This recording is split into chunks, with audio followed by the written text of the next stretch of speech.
Bonjour et bienvenue à cette magnifique visite de maison écologique en chanvre autoconstruite par Marc-André. Merci de nous recevoir. Salut, bienvenue, merci. Marc-André est un étudiant du certificat en design de bâtiments écologiques de la 4e édition. Nice! Tu as commencé ça quand déjà? 2016 qu'on disait qu'on a commencé, fini en 2017. Yep. Ouais. Fait que là, on est en 2020.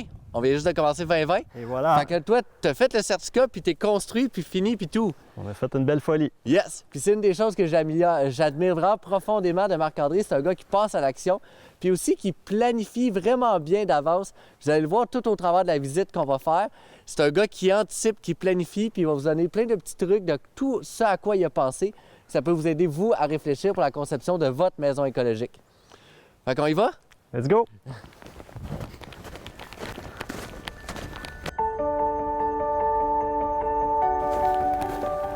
Fait que là, ici, on a ton revêtement extérieur. Ouais.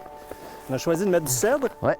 C'est du cèdre blanc, en fait, donc local. On l'a pris à moins de 20-25 km d'ici. Là. Good. C'est une longue réflexion. Le choix d'un revêtement, c'est quand même une décision qui est importante pour le look, mais aussi pour la durabilité de la maison. Ouais. Fait que, mais l'idée de prendre quelque chose de local, de durable, de sain pour la maison, je trouvais ça m'a tranquillement amené à faire ce choix-là, bien qu'il y a tellement d'options. Là. Fait que le cèdre, c'est le fun parce qu'il est local. T'as pas besoin de le traiter avec rien de chimique. Non. Puis t'as jamais besoin de le traiter. Sauf que toi, tu as mis un traitement de départ, par exemple. Exact. En fait, tu as plein de choix. J'aurais pu ne rien mettre du tout. Évidemment, il faut être prêt à accepter qu'il va y avoir une bonne variation de couleurs entre les endroits exposés plus au soleil ou moins, l'eau, etc. Fait que toi, pour égaliser la couleur, tu as mis un fini. Exact. Fait qu'on on a fait mettre un lifetime. En fait, on a mis un lifetime qui est simplement aspergé sur la surface une fois le revêtement posé. Puis ça permet d'uniformiser un petit peu la teinte. Le grisonnement. Le grisonnement. En fait, ça l'accélère. En dedans d'une heure, tu vois déjà le changement de couleur. Au début, il est plutôt verdâtre. Mais là, donc, c'est son troisième hiver. Je suis un peu mélangé, mais bref, avec le temps, il s'est stabilisé, puis il devient de plus en plus gris, moins verdâtre qu'il était au départ. Là, Good, parfait. Évidemment, c'est pas uniforme comme un revêtement d'usine qui est parfaitement égal partout. Il faut être prêt à ça, mais en même temps, moi, je trouve que ça amène une belle chaleur, puis c'est une maison naturelle, c'est normal que ça évolue. Là. Ouais. Good, on continue? Yes, on s'en va par en dedans.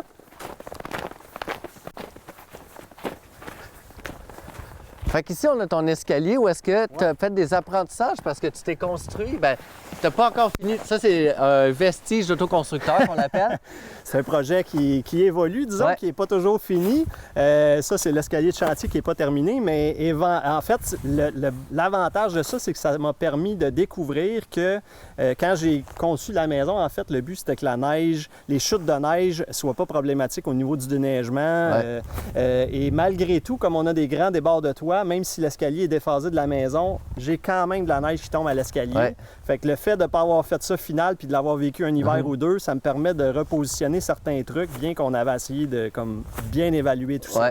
La chute de neige, c'est un élément quand même clé à considérer au moment du choix de la toiture. Oui, puis on peut le voir ici avec la glace, ça fait une belle petite pente glissante de glace en ce moment. C'est pas très accueillant.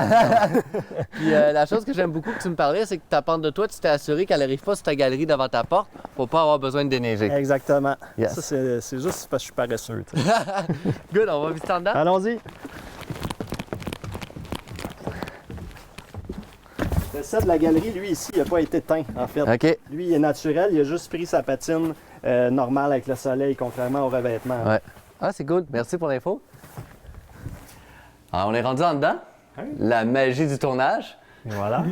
Fait que moi, ce que j'aime beaucoup de ton entrée est quand même simple. J'aime ça aussi parce que tu as fait juste un petit meuble ouvert puis un meuble pour le bordel. Cacher certaines choses, mais quand même. Ça laisse... on voulait une partie ouverte pour justement garder... On est dans des pièces compactes. Évidemment, quand tu penses à une maison plus petite, il faut que tu penses à des façons d'agrandir un peu l'espace, mais te garder de l'espace pour le rangement aussi. Il faut combiner un petit peu dans l'aménagement pour que les aires aient l'air plus grandes qu'elles ne le sont en réalité. Puis que ça reste efficace. Cool. Puis là, tu avais la salle de bain ici, qui est une petite salle d'eau, j'aime beaucoup. Salle d'eau au rez-de-chaussée. Un petit point d'eau dans laquelle on a installé d'ailleurs une toilette à 3 litres qui consomme juste 3 litres d'eau par flush, simple, une seule option, pas plus de questions que ça. Ouais. Ça marche super bien, puis... Moi, j'adore ça. J'aime ça savoir que la toilette 3 litres fonctionne. Elle fonctionne. On n'a pas besoin d'en parler plus que ça, mais ça marche. Fait que ça, c'est l'air principal de la maison. Cool. L'air de vie, cuisine, salle à manger, salon. Ouais. On voulait quelque chose de très lumineux, d'ouvert. Puis c'est à ça que ça ressemble. Yes, mais c'est vraiment beau. C'est vraiment beau, là. Chapeau pour ça. Ça met en valeur, tu sais, évidemment, la fenestration, le chanvre, les enduits, parce que c'était ça le but. Évidemment, pas besoin d'allumer les lumières, là. Il fait clair. Dès que le soleil se lève, c'est lumineux, puis ça a l'effet que ça a un effet un peu à nous remonter le moral, là, quotidiennement. Ouais. C'est comme nécessaire d'avoir de la lumière, ça fait du bien. Cool. Puis ici, dans ta cuisine, j'aimais ça parce que tu avais comme un petit quelque chose de caché, de secret. Bien, même chose que dans l'entrée, il faut avoir des coins, évidemment, pour ranger les choses, mais tu sais, des fois, ça prend un peu d'espace. On a fait un petit coin spécial parce que justement, pour faire le café, choses comme ça, on a installé un évier là pour pouvoir gérer ça sans être sur les comptoirs principaux. Ouais. Un petit truc spécial que quand on veut se gâter, quand on fait une autoconstruction, on se fait des petites gâteries comme ça. Là. Cool. Moi, j'aime ça. Ça permet d'avoir le bordel caché, blender, juicer. Exact. Toi, c'est ta machine à café. Moi, c'est ma machine à café. Chacun ses goûts. Fait que ça permet de garder le reste de l'espace plutôt dégagé. Dans une aire ouverte, si on veut pas que ça devienne trop lourd, il faut avoir des petits coins pour justement mettre les choses à l'abri des regards. Là. Yes. Okay. Fait que là, une de nos grosses missions, c'était de parler en fait de ce qu'on voit ici, qui est tout le mur en chanvre, dans le fond. Ouais. Puis ça, c'est vraiment quelque chose qui est extrêmement beau dans ta maison. Puis j'étais curieux d'avoir comme c'est une autoconstruction. Fait qu'un peu les délais, combien de temps que ça t'a pris construire à partir de... Tu t'as fait un certificat, on a dit, en 2016. Exact. Fait que là, après ça, quand est-ce que tu as commencé le chantier? On a fait les demandes de permis en septembre, en fait. Oui. Puis on a commencé le chantier dès le début à l'automne. Et donc, il a fallu agir vite. Le choix de faire du chanvre, bien évidemment, en général, c'est des projets qui se prêtent plus à se démarrer au printemps parce que ça demande quand même un certain temps, de beau temps pour travailler à l'extérieur et 2, sécher. Ouais. Alors nous, on a utilisé une technique ici qui est un peu différente, c'est-à-dire de monter un mur de bloc à l'intérieur d'une ossature, je dirais plutôt régulière, là, en 2x6.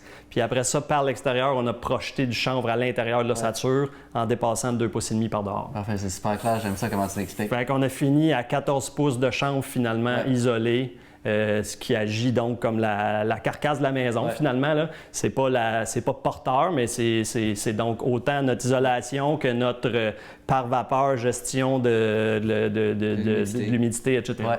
Puis ce que j'aime, c'est que l'ossature de 2x6 au centre du mur, elle est porteuse. Puis le chanvre vient se mettre tout le tour. Englobé tout le tour. Fait que le bois n'est pas exposé. En fait, il y a même un bris de pont thermique des deux côtés. Dans le fond, il y a les blocs de 6 pouces à l'intérieur. Il y a un 2,5 pouces par l'extérieur qui dépasse aussi de l'ossature. Fait que le bois est vraiment à l'intérieur de cette masse-là de chanvre. Oui, puis tantôt, on a vu à l'extérieur que tu es venu finir avec un revêtement en bois à l'extérieur. Exact. Pourquoi cette décision-là? Bien, 2 éléments principaux. La réglementation en vigueur ici à Fredericksburg. Avoir un fini, c'est-à-dire à la chaux, qui pourrait être apparenté à un stucco, quelque chose comme ça, était moyennement toléré, du moins quand on a fait les demandes de permis. Fait qu'on voulait éviter cette espèce de difficulté-là à surmonter. Deuxièmement, étant au Québec, ayant des grands écarts de température, d'humidité, de pluie, de neige, etc., j'avais une crainte au niveau de la durabilité d'un enduit.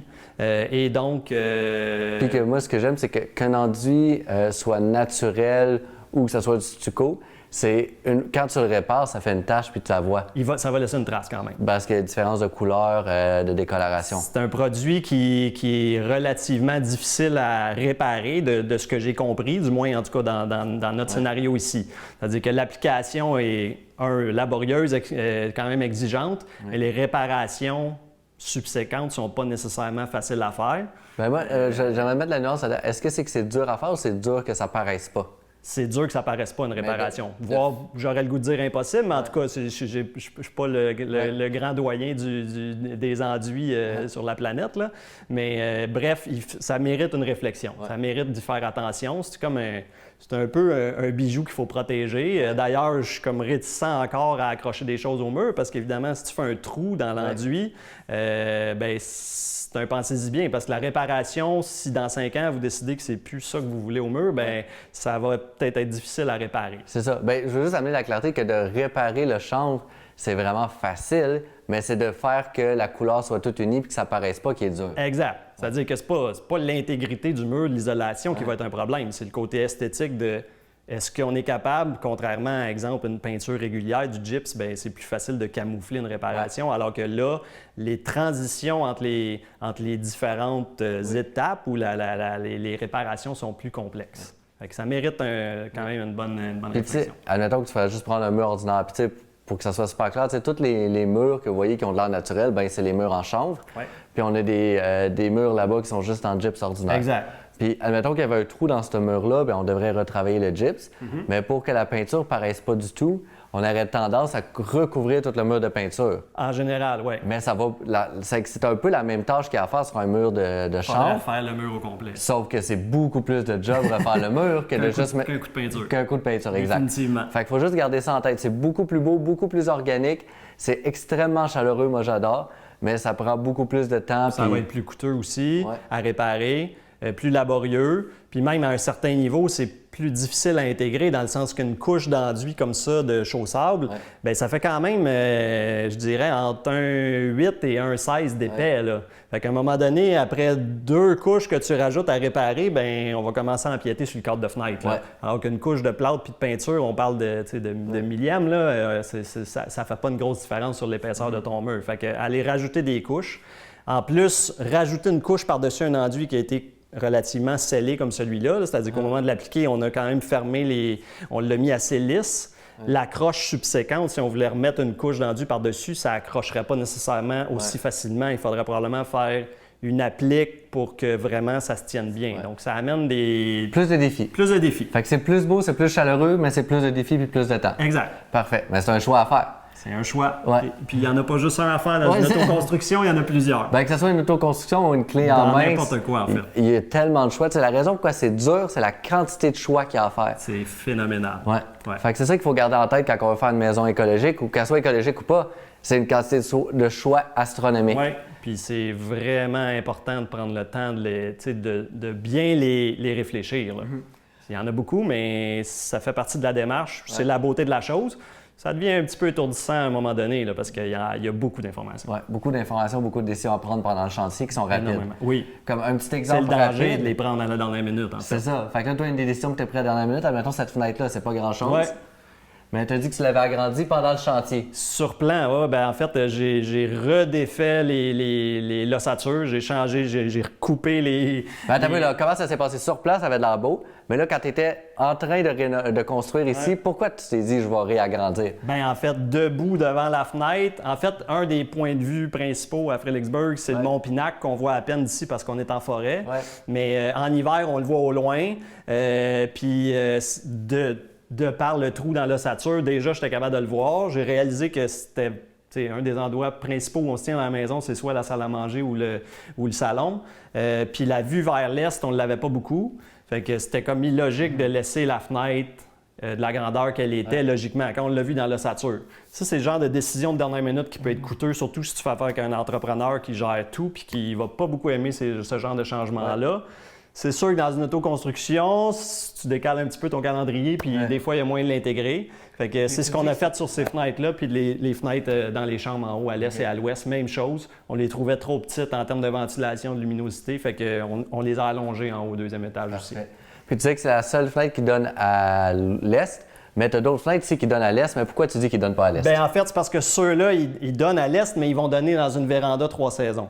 Fait qu'éventuellement, il va y avoir soit une galerie grillagée ou éventuellement une galerie qui va être fermée, donc pas nécessairement chauffée à l'année, mais gagner une pièce de vie supplémentaire, une pièce de vie principalement l'été, mais qui aussi, à l'occasion, l'hiver, pourrait être chauffée advenant qu'on reçoit toute la famille pour un party. Fait que, on a prévu, parce qu'il a fallu le faire au moment de placer les poutrelles de plancher dans la maison, un endroit pour mettre un poêle à bois, mais c'est parfaitement au centre de la maison, puis je suis pas certain encore de la dynamique que ça amènerait de le mettre en plein milieu de l'air ouvert ici. Mais l'autre option, ce serait de le mettre dans la véranda, justement, parce que là, ça ferait un bon chauffage d'appoint pour le chauffer en hiver, si on a ce besoin-là, pour les petites attisées d'automne puis du printemps. Et ça va augmenter la qualité de l'air parce qu'un foyer au bois, c'est vraiment mauvais pour la qualité de l'air d'une maison. Donc, il ne sera pas dans mon aire de vie principale de la maison, il va être en dehors, tu sais. Puis advenant, exemple, une coupure de courant prolongée ou quelque chose, bien là, à ce moment-là, ce petit appareil d'appoint-là pourrait servir éventuellement à cuisiner ou quelque chose comme ça. Pour l'instant, il n'y a pas de combustible dans la maison. Là. Ça, c'est vraiment le fun. On est juste à l'électrique, autant pour le chauffage que la cuisson. On est juste à l'électrique pour le moment. Good. On est bon, on s'en va en haut? On continue? Yes. Un petit salon. On va passer un petit moment pour l'admirer. Très beau salon. C'est petit, mais c'est fonctionnel. L'espace est là, on n'a pas besoin de plus. Donc, des fois, les gens ils font des trop gros salons, puis là, ils sont assis sur les sofas, loin les uns des autres, puis là, c'est comme pas agréable. C'est presque inconfortable. Ou bien il faut acheter plus de meubles pour meubler un salon qu'on n'utilise pas. Ou tu décolles tes meubles des murs, puis là, tu as plein d'espace inutilisé. Alors, l'espace est perdu. Fait qu'il faut que ça soit petit puis le fun, un salon. Ça amène une belle dynamique, en tout cas, moi, je trouve. Mais on a l'ouverture des fenêtres, c'est-à-dire que si c'était tout cloîtré, bien probablement qu'on n'aurait pas cette vision-là. Mais dans le salon, ici, à cause des fenêtres, on a le sentiment de grandeur, même si c'est pas si grand. Là, vous voyez les petits vestiges d'une autoconstruction. Il y a toujours des petits bouts qui sont pas terminés. Ouais, fait que les marches, pas une priorité sur la liste de to-do. Non, bien, c'est quand même un élément. Un escalier, tu veux pas le faire dans le début de chantier parce que c'est sûr qu'on va tout briser. Puis, à un moment donné, on atteint le bout de notre budget aussi. Puis, l'escalier est quand même un élément clé dans la construction. Fait que ça va se faire éventuellement, mais il n'est pas fait encore. Fait qu'ici, on est dans la chambre des maîtres. La chambre des maîtres. On a construit, en fait, un 3 chambres à coucher. Ici, à l'étage, on a 2 chambres de superficie à peu près similaires qu'on trouvait... pour lesquels on a trouvé une taille raisonnable, je pense, sur plan, mais qu'en général... 12 pieds par 12 pieds à peu près. À peu près 12 pieds par 12 pieds, incluant le garde-robe qui est ici. Fait que pour nos amis français, c'est 4 mètres par 4 mètres, grossièrement. Donc, finalement, c'est un format qui est amplement suffisant, du moins pour nos besoins. Là. Ça, c'est un lit pleine grandeur, un lit, je ne sais pas comment vous l'appelez, queen. Évidemment, ça mérite des tables de chevet un petit peu plus petites, un peu moins de meubles, mais en conséquence, beaucoup de rangements. Fait que les vêtements, pas mal tout est condensé dans des très grands garde-robes bien organisés à l'intérieur, qui font en sorte qu'on n'a pas besoin de tant de meubles que ça, puis en bout de ligne, on passe pas tant... on passe beaucoup d'heures dans une chambre à coucher, mais on dort. On n'a pas besoin d'y faire beaucoup d'activités, donc pas besoin non plus d'y avoir tant de choses. La deuxième chambre à coucher qui est au résultat une même dimension de pièce, mais qui sert dans ce cas-ci plus de chambre d'invités et de bureau, et qui au lieu a plutôt un walk-in, mais à peu près le même genre de superficie de rangement. Chaque chambre est séparée par soit un garde-robe ou l'escalier pour couper un petit peu le bruit entre les pièces. Ça sert un peu d'insonorisant dans la réflexion. Là. Good. Fait que là, on s'en va vers la chambre de ta fille. Oui, on s'en va vers la chambre d'Alice. C'est la plus petite des chambres. C'est environ 8 pieds par 10 pieds. Sauf que, pas par 12 pieds en fait, sauf que pour augmenter en fait le volume, pour donner plus d'espace, bien, on a récupéré l'espace au-dessus de l'escalier pour pouvoir mettre un lit simple dans le fond. En ce moment, elle a un lit dans sa chambre, puis en plus un petit coin de repos en haut, mais on pourrait carrément sortir le lit d'ici, mettre plutôt un bureau de travail ou une aire de jeu, puis mettre le lit en haut. C'est une belle petite récupération de l'espace dans un escalier où on se serait ramassé avec un air à chauffer inutile dans le fond. Puis c'est le fun pour les enfants, les espaces comme ça, ils trippent eux autres. Bien, ça fait des petits lieux un peu insolites, qu'on voit moins en général dans les maisons, mais que les enfants adorent. Puis pour eux, bien, un espace de 4 pieds, c'est parfait. La salle de bain ici complète, dans laquelle, dans le fond, on a une douche bien séparée. C'est une grande surface, je trouve. Au résultat, on n'était pas certain sur plan de comment l'aménager, puis finalement, l'espace est amplement suffisant. C'est à ça que ça ressemble.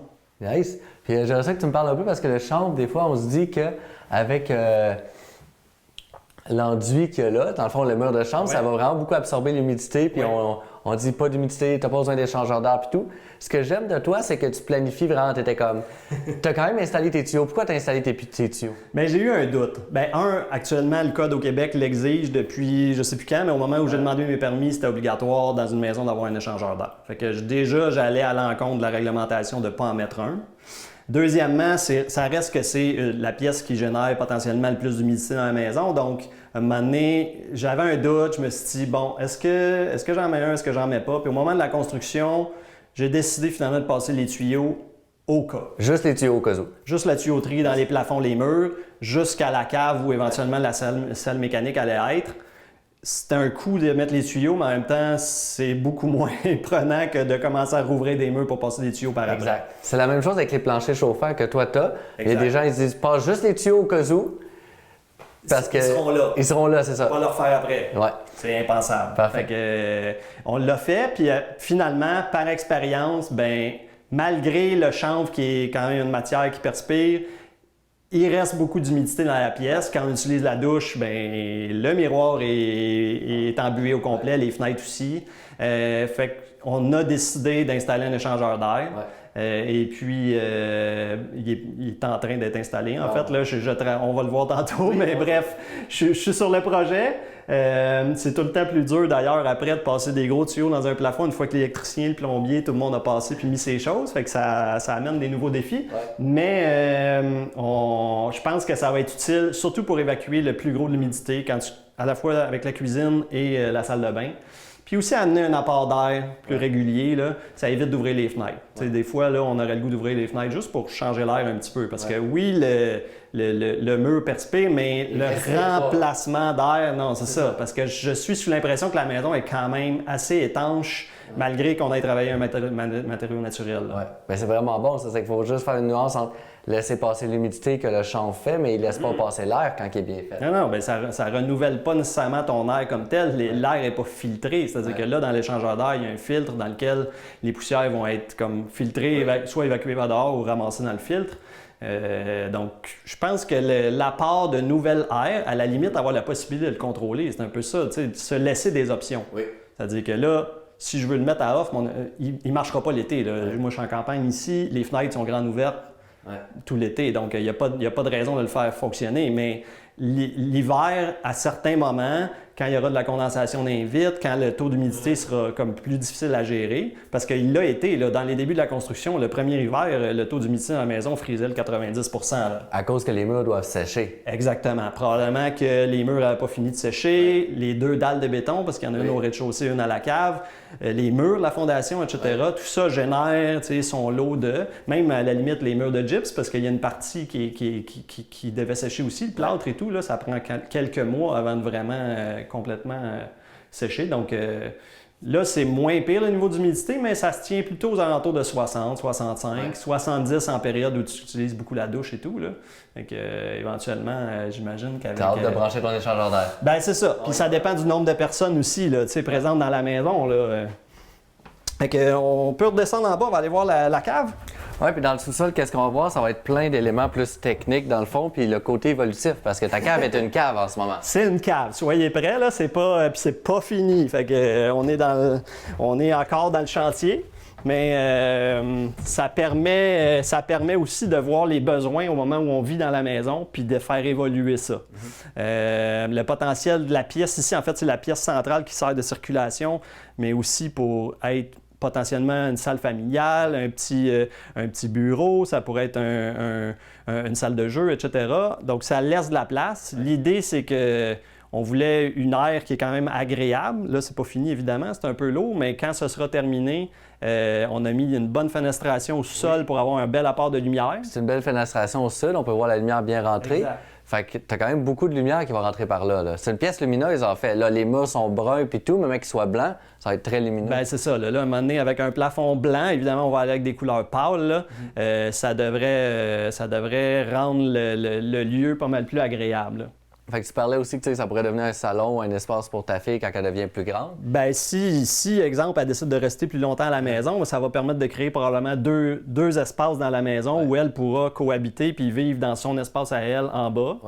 Parce que juste ici, il y a une pièce fermée, en fait. Là. Ça pourrait être une grande pièce ouverte parce que les divisions ne sont pas porteurs, sauf celle de l'escalier dans la cave. Mais on a créé une pièce, dans le fond, ici, qui en ce moment est si on veut, la salle un atelier. L'atelier, mettons, mais qui est peu fonctionnel considérant la quantité de choses, mais une fois mieux organisé. Et toutes tes rénaux finis. Toutes les rénaux finis, bien, les outils vont pouvoir se ranger tranquillement, les matériaux vont être pas mal tout épuisés. Puis là, ça pourrait devenir une chambre. Ça pourrait facilement être une chambre ou encore une fois un bureau, dépendamment des besoins en haut. Là.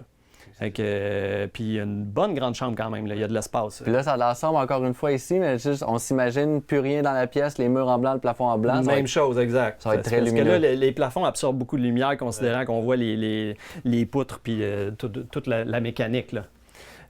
Si on reste peut-être du côté plus mécanique, en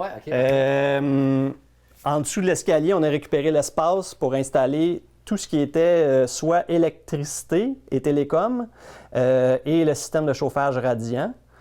Donc, le plancher de béton du rez-de-chaussée et de la cave sont chauffés par un système radiant là. Puis donc, tout ça a été concentré à la cave, loin des chambres à coucher idéalement, et 2, dans un espace qui était difficilement exploitable. Moi, dans ma tête à moi, c'était pas nécessairement une bonne idée de combiner l'électricité avec la plomberie de l'arrivée d'eau. Donc, on a comme 2 pièces séparées pour ça, advenant un bris ou quelque chose comme ça. On va-tu voir la plomberie? Ils sont complètement séparés. Fait que ça, c'est la salle plus mécanique pour la plomberie, puis l'échangeur d'air, l'aspirateur central. L'échangeur d'air qui est encore dans son plastique. Qui n'est même pas encore déballé. Mais les tuyaux, en fait, arrivaient ici. Du moins, arrivaient à la cave. Puis là, je suis dans le processus de commencer à finir de l'installer pour que ça soit fonctionnel. Puis encore une chose d'anticipation, tu me parlais de ta tuyauterie ici. Oui, il y a pas mal de tuyaux, mais en fait, ce que ça permet, moi, encore une fois, pour m'ouvrir les horizons, pour avoir plusieurs options dans le futur, j'ai essayé, il y a quelques appareils dans la maison qui descendent directement à la cave plutôt que d'être tous reliés ensemble par les mêmes tuyaux. Fait que pour ça qu'il y a plusieurs lignes, chaque ligne est indépendante. Plusieurs lignes, donc ça me permettrait de séparer certains items. Exemple, la toilette, le robinet extérieur, je pourrais éventuellement les connecter sur de l'eau de pluie ou sur un autre apport d'eau. Si, exemple, on fait un petit étang comme ça, alors je ne viendrai pas la mélanger avec mon eau potable, finalement. Fait que, c'est donné des pour options. l'instant, tout est ensemble, mais j'ai des options en l'ayant descendu jusqu'à la cave. Là. Ici, c'est le rangement, si on veut, tout ce qui est nourriture, congélation, réfrigéré. Mais comme c'est la pièce au nord-ouest, adossée au mur nord, ce serait éventuellement une chambre froide si on décide d'aller dans cette option-là. Là. Fait qu'elle est vraiment isolée. C'est une fenêtre. Il n'y a pas de fenêtre dans la pièce. C'est complètement fermé. Fait que ce serait éventuellement la possibilité à utiliser ici. Là. Il n'y a pas vraiment... C'est pas un bon endroit pour faire une chambre à coucher. Là. Est-ce qu'on remonte en haut? On a oublié. Est-ce qu'on a oublié la salle de lavage? C'est quand même très profond. En fait, tantôt, on parlait des possibilités d'utiliser le sous-sol si Alice veut s'installer éventuellement. Fait que la pièce ici a toutes les connexions possibles pour avoir douche, toilette, lavabo. OK, parfait. C'est une bonne idée. Fait que si on veut, ça pourra être fait. Entre-temps, c'est plus un rangement, puis évidemment la salle de lavage là, qu'on a installée en bas pour ne pas l'avoir au rez-de-chaussée comme tel, mais on a prévu une petite chute à linge pour s'éviter des pas. On l'a pas regardé, la chute à linge en haut? On l'a pas regardé, mais elle arrive juste là dans le coin. Elle était dans le coin en haut, près de la toilette. Là. Au deuxième, il y a une chute à linge. Qui descend en bas, Ça, c'était bien pensé d'ailleurs. Fait que ici, on revient ici pour faire notre petit mot de la fin, dans le fond, dans ton espace de vie qui est vraiment magnifique. Puis, dans le fond, ma question pour toi, c'est les gens qui nous écoutent, il y en a probablement d'entre eux qui ont le même rêve que toi de s'auto-construire une maison écologique. Beaucoup de gens parlent d'une maison de chanvre ou que ce soit une maison en paille ou une maison genre en ossature de bois ordinaire. Que ce soit écologique ou pas, c'est quoi tes conseils pour eux? Bien, peu importe le choix, en fait, il y a tellement de belles options puis de belles possibilités dans la construction. Là. C'est ce qui est beau aussi, puis chacun va faire le choix en fonction de ses besoins et ses valeurs, mais le critère clé, la priorité, c'est surtout de se renseigner avant, de voir toutes les options. Là. Il y a effectivement beaucoup d'options, beaucoup d'informations, pas toutes bonnes, mais il y a moyen de filtrer au travers de tout ça puis de trouver vraiment la bonne solution. C'est une longue démarche. Mais dans notre cas à nous, ça a été... Pour 1 an de construction, finalement, c'est presque 1 an de préparation, plus qu'1 an de préparation avant, là, de se renseigner, accumuler l'information, s'assurer de faire des bons choix. Parce que sur plan, faire des changements, réfléchir à des options, ça coûte pas cher. Mais quand les employés sont ici, là, au tarif horaire, que ça fonctionne, puis que la vitesse, ça va vite, puis on prend des décisions rapidement, puis en général, on fait des erreurs quand c'est le cas, bien là, ça amène d'autres défis. Ouais. Fait que j'ai vraiment aimé ça, tu sais, c'est comme le concept de se renseigner. Puis le point que tu disais, ça prend 1 an s'auto-construire, bien ça devrait prendre 1 an planifier l'année. Clairement. Fait que ça, c'était vraiment un bon point. Puis l'autre, tu disais que, tu sais, il y a beaucoup d'informations disponibles qui n'est pas toute bonne. Puis le défi, c'est pas qu'il manque d'informations, c'est qu'il manque sur Internet, puis tout, on peut trouver toute l'information qui dit tout, mais la question, c'est laquelle qui est bonne puis qui est pertinente. Puis, c'est de l'avoir de façon organisée. Ouais. Puis nous, une de nos missions avec le certificat, c'est vraiment ça, c'est d'organiser l'information puis d'amener elle qui est pertinente. C'est certain, il y a une quantité d'informations qui est assez phénoménale. Elle n'est pas toujours bonne. Il y a des, tu sais, évidemment, bon, chacun va vendre sa salade pour son produit, c'est correct. En général, il y a beaucoup de gens qui sont bien intentionnés puis qui donnent les bonnes informations, mais pas toujours le mauvais côté des fois. Ça, c'est moins souvent. Fait que c'est bien d'avoir un exposé plutôt neutre, très franc de toutes les options, bon et mauvais côté. Puis après ça, de faire ses choix en fonction de ça. C'est là l'idée. J'aimerais juste, parce que, en fond, ce que tu disais, puis dis-moi si je t'ai vraiment bien compris, c'est que, dans le fond, les professionnels, les vendeurs, ils vont te montrer juste les beaux côtés, mais dans une formation, tu vas avoir la chance de voir plusieurs avis différents sur le même produit. Exact. Puis les professionnels, il y en a des excellents, il y en a qui sont parfois un petit peu moins professionnels. C'est plate de l'apprendre en cours de route dans ton chantier. Fait que vaut mieux se renseigner beaucoup avant, en consulter plusieurs. Il y en a des très bons. Puis sur un chantier, il y en a plusieurs qui interviennent. Là. Donc, il vaut mieux se renseigner, demander des références, parler aux gens, puis avoir plusieurs opinions, puis se faire après ça sa bonne opinion. Après ça, personne n'a un score de 100 il va y en avoir des erreurs dans un chantier, c'est normal, mais on essaie de les minimiser. Puis cette réflexion-là en amont du projet va grandement diminuer le risque d'en faire une quantité phénoménale. Fait que si je résume tes 3 points que je trouvais vraiment bons, pour 1 année de chantier, tu fais 1 année de planification. Ensuite, c'est de prendre l'avis de plusieurs professionnels, pas juste de un. Puis d'aussi aller chercher des avis qui s'opposent, comme dans une formation, que tu n'es pas avec un vendeur, mais tu es quelqu'un qui est là juste pour t'éduquer. Puis l'échanger aussi, confronter tes idées avec des gens. Que ce soit autant des formateurs, des professionnels, mais aussi juste des gens autour de toi. Échanger avec les gens, ça fait cheminer, ça amène des nouvelles idées, puis toi-même, ça te fait travailler sur ton projet, puis ça te fait te remettre en question. Bon, c'est beaucoup de questionnements, ça peut être long, mais en même temps, c'est la meilleure façon d'arriver à un beau résultat, à mon avis. Puis, es-tu content de ta maison? Ben oui, c'est sûr. C'est un air de vie exceptionnel. Quand tu sais tous les efforts et le temps que tu as mis dedans, c'est sûr qu'il y a une fierté. Mais étant critique moi-même de ma personne, c'est sûr que je vois un paquet de petits défauts, mais il faut que je mette mes lunettes puis que je vous en parle. Mais c'est vraiment...